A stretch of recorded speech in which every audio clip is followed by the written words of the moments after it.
শরীরে তার মনের কথাগুলো এক্সপ্রেস করানো জানাচ্ছি।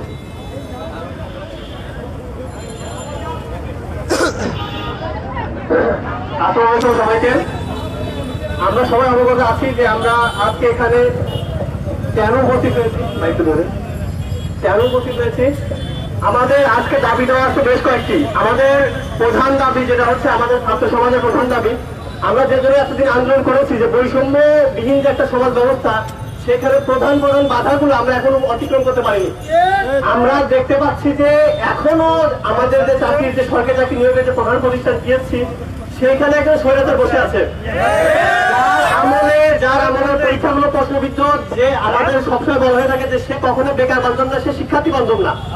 তার আন্ডারে আমরা আবার পরীক্ষা দিব, আবার বসবো, আবার বৈষম্যের শিকার হবো, এটা কখনোই মানা যায় না। এবং আরেকটি বড় জিনিস হচ্ছে যে আমরা দেখতে পাচ্ছি যে যখন কোন একটা মন্ত্রণালয় বা কোন একটা অধিদপ্তরে যাওয়া হয়, জিজ্ঞেস করা হয় যে আপনাদের এরকম কাজের ব্যবস্থা করো, তারা বলে আমাদের লোকবল নেই, আমাদের লোকবলের অভাব, আমাদের এই, আমাদের এত পদ খালি, আমাদের সেই। কিন্তু নিয়োগের বেলায়, সার্কুলার বেলায় কোনো পদ নাই, তাদের শূন্য পদের বিপরীতে কোনো পদ নাই, তাদের শূন্য পদ ফাঁকায় কোনো সার্কুলার নাই, তাদের প্রমোটিরা এখন সবকিছু দখল করে রেখেছে। আমরা যে আরো আপনারা দেখতে পাচ্ছেন যে সাব ইন্সপেক্টর একটি হয়েছিল, যে কনস্টেবলটা দাবি করেছে 75% সাব ইন্সপেক্টর পদের হতে হবে কনস্টেবল থেকে, এবং বাকি মাত্র 25% সেটা হবে হচ্ছে অনার্স পাস, অর্থাৎ যারা স্নাতক পাস করছে তারা হবে হচ্ছে বাকি 25%। মানে শিক্ষিত ছেলেপেলেদের উপরে গিয়ে যে বসবে, সেখানে যে শিক্ষিতরা যে জনগণের সেবা করবে, সেই সুযোগই দেওয়া হচ্ছে না এখন। আরেকটি ব্যাপার, এই যে ফির কথাটা বলা হলো, আপনি ভাবেন আমরা বেকার ছেলে, আমরা প্রতি মাসে 2 থেকে 3 হাজার টাকা যায় আমাদের শুধু চাকরির ফিতে। হ্যাঁ, একটি 5টি পদের বিপক্ষে আবেদন করে 10,000 ছেলে পেলে, 10,000 জন্য 600 টাকা দেয়, কত টাকা হয়? এটা কি ফাজলামি নাকি আমাদের সাথে? হ্যাঁ, আরো আমরা কি আমরা সবাই কত আশাবাদী ছিলাম যে হ্যাঁ ঠিক আছে, যে একটা বড় সাম্রাজ্য, পাপের সাম্রাজ্য গড়ে উঠেছিল, সেটা ভেঙে দেওয়া হয়েছে, আমরা এখন ভালো থাকবো, বৈষম্যবিহীন একটা সমাজ পাবো। কি দেখছি আমরা, ঢাকা ইউনিভার্সিটি, জাহাঙ্গীরনগর ইউনিভার্সিটির মতো তথাকথিত সভ্য জায়গায় মদ যাচ্ছিল হচ্ছে, মানুষজনকে পিটিয়ে মেরে ফেলা হচ্ছে। একটু কি চলে এটা বাংলাদেশে?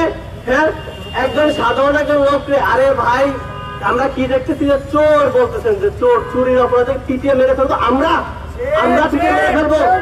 আরে তাহলে আমাদের সাথে তো আর কোনো পার্থক্য নেই, আমরা তো একদম নিচে পশু হয়ে গেছে একদম। হ্যাঁ, পিটিয়ে মানুষ করে ফেলতেছি, তার কি দোষ? যদি সেই বিচার ব্যবস্থার উপর যদি আমাদের আস্থা না থাকে, তাহলে সে ক্রস ফায়ার দেওয়া আর এবার পিটিয়ে মারতে একই কথা। তাহলে যে সরকার ক্রস ফায়ার দিচ্ছিল, আমরা তো তাদের সমপর্যায়ে হয়ে গেলাম, তাই না? আর আরেকটা বড় ব্যাপার যেটা হচ্ছে আমাদের অন্যতম দাবি 35 এবং 65, সেটা হচ্ছে যে ভাই আমরা যদি চাকরির রিটায়ার যদি 65 বছর বয়সে কেউ রিটায়ারমেন্টে যায়, আরে মানুষ বাঁচে কয়দিন? 65 বছর পর্যন্ত চাকরি করে সে তার ফ্যামিলিকে সময় দেবে কতক্ষণ? আরে সম্পূর্ণ আমলাতান্ত্রিক যে একটা তাদের যে একটা পায়, তারা সেটাই চলতেছে এখানে।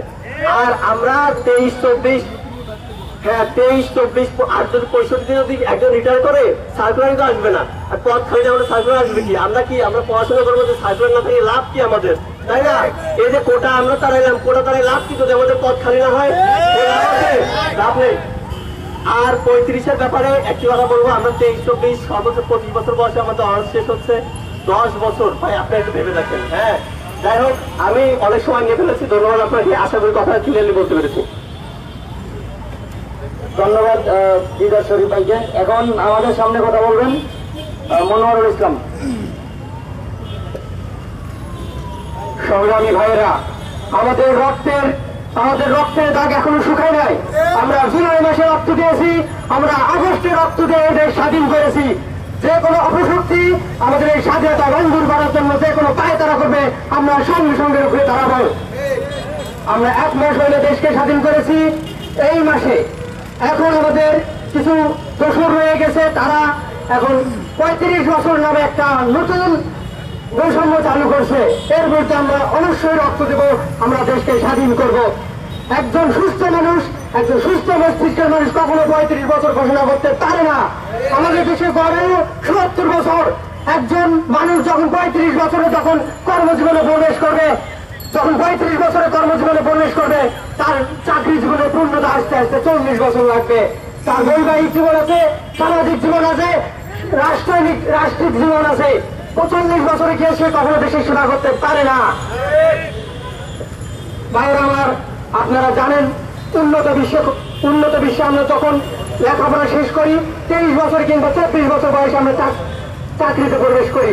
তারা চাকরিতে প্রবেশ করে এবং তাদের যোগ্যতা অনুযায়ী তারা উন্নতি পায়। কিন্তু আমাদের দেশে যখন 35 গিয়ে আমরা চাকরিতে যোগদান করবো তখন কখনোই আমাদের যে উন্নয়ন আছে, আমাদের মানবিক উন্নয়ন আমরা কখনোই সাধন করতে পারবো না। আমরা চাই ওই অপশক্তির দোসর শাহরাব আওয়ামী দোসরদের আন্ডারে এই দেশে অপশক্তি কায়েম করার রাজত্ব প্রতিষ্ঠা করেছেন। তিনি হাজার হাজার কোটি টাকা বসবাস করে এই দেশের লন্ডনের মানুষকে কৃষক সমাজকে শোষণ করেছেন। ওই শহরাবের পদত্যাগ আমরা চাই চাই চাই। শহরাবে যারা দোসর আছে, যারা তৃণমূল পর্যায়ে এদেশে অপশক্তি বাস্তবায়ন করতে চায়, তাদের সকলকে আমি তৃণমূল থেকে আনত নির্মূল করবো। শুধু আমরা 35কে আমরা দেশ থেকে নির্মূল করবো না, আমাদের এই সারা বিশ্ববিদ্যালয় থেকে 1971 সালে তো সর্বপ্রসারণ করা হচ্ছে, আমরা 1991 সালে তো সর্বপ্রসারণ করেছি এবং আমরা 2024 সালে স্বাধীন দেখেছি। আমরা আওয়ামী ফেসবাদকে দুর্নীতিবাদকে আমরা এই দেশ থেকে বিধারণ করেছি এবং যারা এখনো আছে, যারা ফেসবাদ কায়েম করতে চায়, তাদেরকে আমরা দুর্নীতি থেকে আমরা নির্মূল করবো ইনশাআল্লাহ। এই জন্য আমরা রক্ত নেওয়ার জন্য প্রস্তুত আছি। ইনশাআল্লাহ আমরা রক্ত দিবই দেবো ইনশাআল্লাহ। তবু দেশকে আমরা দুর্নীতিমুক্ত করবো ইনশাআল্লাহ। এখন আমাদের যে 13 দফা দাবি আছে সেই দফা টেস্ট করে আমাদের পরবর্তী কর্মসূচি ঘোষণা করবো। আমাদের 13 দফার মধ্যে প্রথম দফা হচ্ছে পিএসসি চেয়ারম্যানের অপসারণ সহ পিএসসি পুনর্গঠন করতে হবে। দ্বিতীয় দফা হচ্ছে 46তম বিসিএস প্রিলিমিনারি পরীক্ষার প্রশ্নপত্রের পুনঃতদন্ত করে ব্যবস্থা নিতে হবে ও পিএসসি সংস্কারের জন্য স্বতন্ত্র কমিশন গঠন করতে হবে। তৃতীয় দফা প্রশ্নপত্রের সঠিক তদন্ত করে জড়িতদের আইনের আওতায় আনতে হবে। চতুর্থ দফা চাকরির আবেদন ফি কমিয়ে আনতে হবে। নবম গ্রেডে 200, দশম গ্রেডে 150 এবং অন্যান্য গ্রেডে 100 আনতে হবে। পঞ্চম দফা প্রিলিমিনারি পরীক্ষার ফলাফল প্রকাশের সাথে সাথে প্রাপ্ত নম্বর প্রকাশ করতে হবে এবং একইভাবে রিটেন ও ভাইবার প্রাপ্ত নম্বর ফলাফলের সাথে সাথে প্রকাশ করতে হবে। ষষ্ঠ দফা ভাইবার নাম্বার 50 কমিয়ে আনতে হবে এবং ভাইবার পূর্বেই মানে ভাষা বাংলা না ইংরেজি সেটা পছন্দের সুযোগ থাকতে হবে। সপ্তম দফা পূর্ব ঘোষিত ডেডলাইনের মধ্যে নিয়োগ প্রক্রিয়া সম্পন্ন করতে হবে এবং চাকরি পরীক্ষার কেন্দ্র বিকেন্দ্রীকরণ করতে হবে। আমরা জানি শুধুমাত্র বিসিএস পরীক্ষায় বিভাগীয় পর্যায়ে হয়, বাকি সব পরীক্ষা হয় ঢাকায়। সেক্ষেত্রে একজন পরীক্ষা ক্যান্ডিডেটকে সেই ময়মনসিংহ থেকে রাজশাহী থেকে ঢাকায় আসতে হয়, যেটা একটা প্রহসন, এটা বিকেন্দ্রীকরণ করতে হবে। অষ্টম দফা ক্যাডার এবং নন ক্যাডারের সুনির্দিষ্ট পদ প্রকাশ করে নিয়োগ প্রক্রিয়া সম্পন্ন করতে হবে। আপনারা জানেন যে নন ক্যাডারে সুনির্দিষ্ট কোনো পদ থাকে না এবং অল্প কিছু নিয়োগ দিয়ে বাকিদেরকে ওয়েটিং লিস্টে বেরিয়ে রাখে, যে জন্য তারা পরবর্তী প্রিপারেশনও নিতে পারে না এবং একটা হতাশায় ভোগে। আমরা সেটা চাই না। তারপরে নবম দফা নিয়োগ সূচি অনুযায়ী প্রিলি, রিটেন এবং ভাইভা পরীক্ষা গ্রহণ করতে হবে এবং পিএসসি মেম্বার বৃদ্ধি করে 1 বছরের মধ্যে গেজেট প্রক্রিয়া সম্পন্ন করতে হবে। আপনারা জানেন এটার একটা পদক্ষেপ নেওয়া হয়েছিল কিন্তু এটা কোনো বাস্তবায়ন হয় নাই। আমরা চাই পিএসসি মেম্বার সর্বোচ্চ 20 করে সেই গেজেট প্রক্রিয়া যেন 1 বছরের মধ্যে সম্পন্ন করা হয়। দশম দফা অন্যায় সুপারিশ প্রাপ্তদের নিয়োগ বাতিল করে মেধা তালিকা প্যানেল থেকে নিয়োগ দিতে হবে।